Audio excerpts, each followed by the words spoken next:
আজ একটা বিশেষ কারণেই আমরা রওনা দিয়ে দিয়েছি মন্ত্রী মলের উদ্দেশ্যে।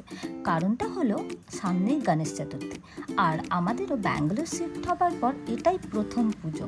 তো এখানে ঢুকেই দেখলাম একের পর এক দারুণ সুন্দর গণেশের মূর্তি, প্রতিটা একেবারে আলাদা। তো সত্যি বলতে কি, কোনটা নেব ঠিক করা কিন্তু একেবারেই সহজ হচ্ছিল না। তারই মধ্যে থেকে ওর পছন্দ হয়ে গিয়েছিল এই ছোট্ট গণেশটা। তো এবার শুধুই আমাদের গণেশজিকে বেছে নিয়ে ঘরে নিয়ে যাওয়ার অপেক্ষা। আর এভাবেই একটু এদিক ওদিক ঘুরতে না ঘুরতেই চোখে পড়ে গেল একটা ছোট্ট বেবি, যে কিনা নিজের মতন করে নিজের মধ্যে ব্যস্ত। সেই দৃশ্যটা দেখে মনের আনন্দ যেন আরও বেড়ে গেল। এরপরই বিলিং কাউন্টার, সেখানে এসে বিল দিতে না দিতেই পেয়ে গেলাম আরেকটা সুন্দর গিফট। এরপর আমাদের কেনাকাটির পর খিদেটাও পেয়ে গেছে।